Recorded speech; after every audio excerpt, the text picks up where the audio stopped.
एक बादशाह था जिसने अपनी पूरी रियासत में ये ऐलान करवा दिया कि जो भी कोई मुझे बिना रुके 1 महीने तक कहानी सुनाएगा, मैं उसे सोने की 1000 सरफियाँ दूंगा, और जो कोई ये करने में नाकामयाब होगा उसका सर कलम करवा दिया जाएगा। तो बादशाह की ये घोषणा सुनकर बहुत सारे लोग बादशाह को कहानी सुनाने के लिए आते हैं, पर उसमें कोई भी कामयाब नहीं होता।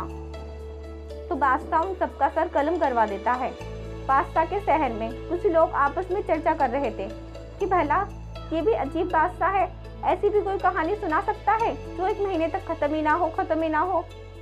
अजीब पागलपन है बादशाह का, ना जाने कितने लोगों की जान ले ली बादशाह ने। एक अंधा फकीर बैठा हुआ ये सारी बातें सुन रहा था और वो उन लोगों से कहता है कि आप बादशाह के पास मुझे ले जाएं, मैं कहानी सुनाऊंगा बादशाह को।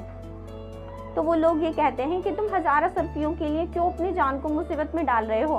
तुम जैसे ना जाने कितने लोग बादशाह को कहानी सुनाने आए और नाकामयाब होकर अपनी जान गंवा बैठे।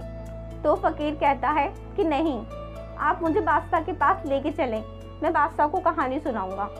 तो उस फकीर को बादशाह के सामने पेश करते हैं और कहते हैं, बादशाह ये शख्स ये कहता है कि आपको कहानी सुनाएगा और इसकी कहानी 1 महीने से पहले ख़त्म नहीं होगी। तो बादशाह कहता है ठीक है। तो बादशाह उस फकीर के पास बैठ जाता है कहानी सुनने के लिए। तो वो अंधा फकीर बादशाह को कहानी सुनानी शुरू करता है।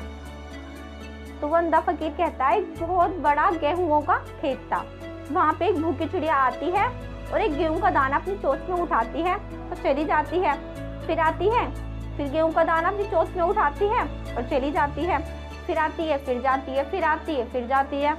बादशाह ये सुन के परेशान हो जाता है कि अरे तुम आगे तो बढ़ो अपनी कहानी में, जब से देख रहा हूँ तुमने यहीं पे कहानी हिलगा के रख रखी है। तो वो अंधा फकीर कहता है, बादशाह अभी तो इतने सारे गेहूं पड़े हुए हैं, अभी पहले चिड़िया ये सारे गेहूं तो खत्म कर लें, मुझे तो ऐसी कहानी सुनानी आती है, मैं तो ऐसे ही सुनाऊंगा। तो बादशाह को इसी तरह से कहानी सुनाता रहता है। बादशाह उसकी ये कहानी सुन के बहुत परेशान हो जाता है और वो उससे कुछ कह भी नहीं सकता। तो बादशाह को उसकी कहानी सुनते सुनते नींद आने लगती है।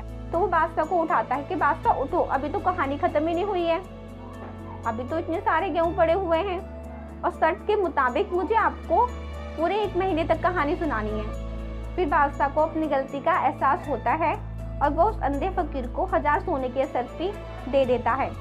बादशाह को दिल ही दिल में बहुत अफसोस होता है कि मैंने एक ऐसी जिद करी कि जिसका कोई मतलब ही नहीं था। ना जाने मेरी जिद के चक्कर में कितने सारे मासूम लोगों ने अपनी जान गंवा दी। मेरे 1000 सरफियों की लालच से ना जाने कितने लोग मुझे कहानी सुनाने आते थे और जब वो नाकामयाब हो जाते थे तो मैं उनका सर कलम करवा देता था। ना जाने अल्लाह मुझे कैसे बख्शेगा। और वो अपने दिल ही दिल में कहने लगता है और अपने अल्लाह से अपने गुनाहों की तौबा करता है।